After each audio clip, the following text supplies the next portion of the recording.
कार्यक्रम में उपस्थित श्रीमान ओम बिरला जी, मनोहर लाल जी, किरण रिजिजू जी, महेश शर्मा जी, संसद के सभी सम्मानित सदस्यगण, लोकसभा के महासचिव, देवी और सज्जनों, अभी कुछ ही दिन पहले मैंने कर्तव्य पथ पर कॉमन सेंट्रल सेक्रेटेरिएट यानी कर्तव्य भवन का लोकार्पण किया है और आज मुझे संसद में अपने सहयोगियों के लिए इस रेजिडेंशियल कॉम्प्लेक्स के उद्घाटन का अवसर मिला है। ये जो 4 टावर्स हैं, उनके नाम भी बहुत सुंदर है। कृष्णा, गोदावरी, कोसी, हुगली, भारत की 4 महान नदियां जो करोड़ों जनों को जीवन देती हैं, अब उनकी प्रेरणा से हमारे जनप्रतिनिधियों के जीवन में भी आनंद की नई धारा बहेगी। कुछ लोगों को परेशानी भी होगी। कोसी नदी देख रखा है नाम, तो उनको कोसी नदी नहीं दिखेगी, उनको बिहार का चुनाव नजर आएगा। तो ऐसे छोटे मन के लोग जो होते हैं, उनकी परेशानियों के बीच भी मैं जरूर कहूंगा कि नदियों के नामों की परंपरा देश की एकता के सूत्र में हमें बांधती है। दिल्ली में हमारे सांसदों का ईज ऑफ लिविंग बढ़े, हमारे सांसदों के लिए दिल्ली में उपलब्ध सरकारी घर की संख्या अब और ज्यादा हो जाएगी। मैं सभी सांसदों को बधाई देता हूं। मैं इन फ्लैट्स के निर्माण से जुड़े सभी इंजीनियर्स और श्रमिक साथियों का भी अभिनंदन करता हूं, जिन्होंने मेहनत और लगन से ये काम पूरा किया है। साथियों, हमारे सांसद साथी जिस नए आवास में प्रवेश करेंगे, अभी मुझे उसका एक सैंपल फ्लैट देखने का मौका मिला। मुझे पुराने सांसद आवासों को देखने का भी मौका मिलता ही रहा है। पुराने आवास जिस तरह बदहाली का शिकार होते थे, सांसदों को जिस तरह आए दिन परेशानियों का सामना करना पड़ता था, नए आवासों में गृह प्रवेश के बाद उससे मुक्ति मिलेगी। सांसद साथी अपनी समस्याओं से मुक्त रहेंगे तो वो अपना समय और अपनी ऊर्जा और बेहतर तरीके से जनता की समस्याओं के समाधान में लगा पाएंगे।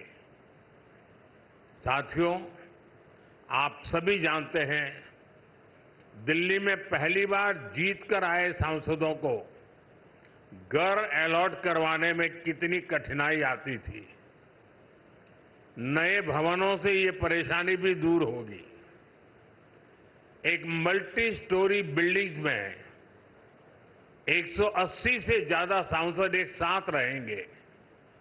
साथ ही इन नए आवासों का एक बड़ा आर्थिक पक्ष भी है। अभी कर्तव्य भवन के लोकार्पण पर ही मैंने बताया था, अनेक मंत्रालय जिन किराए की बिल्डिंग में चल रहे थे, उनका किराया ही करीब 1,500 करोड़ रुपए साल भर होता था। ये देश के पैसे की सीधी बर्बादी थी। इसी तरह पर्याप्त सांसद आवास न होने की वजह से भी सरकारी खर्च बढ़ता था। आप कल्पना कर सकते हैं, सांसद आवास की कमी होने के बावजूद 2004 से लेकर 2014 तक लोकसभा सांसदों के लिए एक भी नए आवास का निर्माण नहीं हुआ था। इसलिए 2014 के बाद हमने इस काम को एक अभियान की तरह लिया। 2014 से अब तक इन फ्लैट्स को मिलाकर करीब 350 सांसद आवास बनाए गए हैं। यानी एक बार ये आवास बन गए तब जनता का भी पैसा बच रहा है।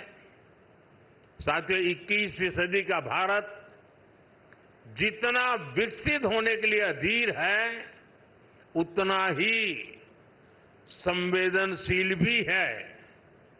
आज देश कर्तव्य पथ और कर्तव्य भवन का निर्माण करता है तो करोड़ों देशवासियों तक पाइप से पानी पहुंचाने का अपना कर्तव्य भी निभाता है। आज देश अपने सांसदों के लिए नए घर का इंतजार पूरा करता है तो पीएम आवास योजना के जरिए 4 करोड़ गरीबों का गृह प्रवेश भी करवाता है। आज देश संसद की नई इमारत बनाता है तो सैकड़ों नए मेडिकल कॉलेज भी बनाता है। इन सब का लाभ हर वर्ग, हर समाज को हो रहा है। साथियों, मुझे खुशी है कि नए सांसद आवासों में सस्टेनेबल डेवलपमेंट, इसका भी विशेष ध्यान रखा गया है। ये भी देश के प्रो एनवायरमेंट और प्रो फ्यूचर सेफ इनिशिएटिव का ही हिस्सा है। सोलर एनेबल इंफ्रास्ट्रक्चर से लेकर सोलर एनर्जी में देश के नए रिकॉर्ड्स तक देश लगातार सस्टेनेबल डेवलपमेंट के विजन को आगे बढ़ा रहा है। साथियों, आज मेरे आपसे कुछ आग्रह भी है। यहां देश के अलग अलग राज्यों और क्षेत्रों के सांसद एक साथ रहेंगे। आपकी उपस्थिति यहां एक भारत श्रेष्ठ भारत का प्रतीक बनेगी। इसलिए अगर इस परिसर में हर प्रांत के पर्व त्योहारों का समय समय पर सामूहिक आयोजन होगा तो इस परिसर को 4 चांद लग जाएंगे।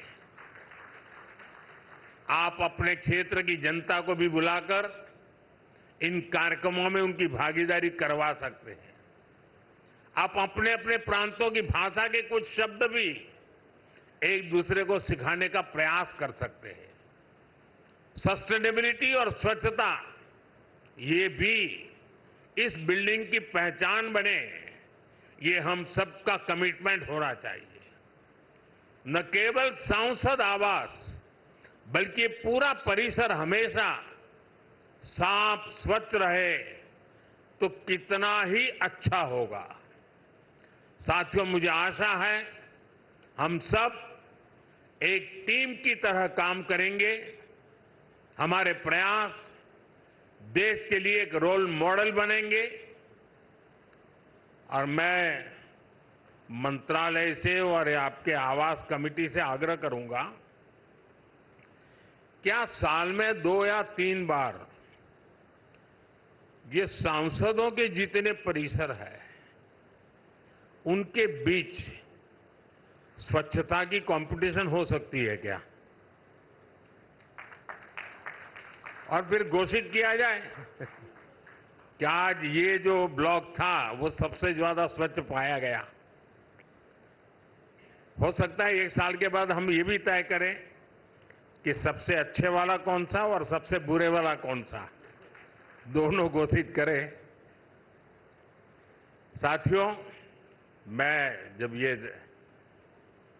नवनिर्मित फ्लैट देखने गया तो मैं जब अंदर प्रवेश किया तो पहला मेरा कमेंट था, इतना ही है क्या? तो उन्होंने कहा, नहीं साहब, ये तो शुरुआत है, अभी अंदर चलो आप।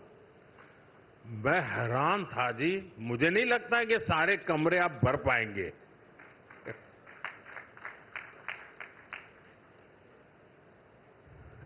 काफी बड़े हैं। मैं आशा करूंगा इन सबका सदुपयोग हो, आपके व्यक्तिगत जीवन में, आपके परिवार जीवन में ये नए आवास भी एक आशीर्वाद बने। मेरी बहुत बहुत शुभकामनाएं हैं। धन्यवाद।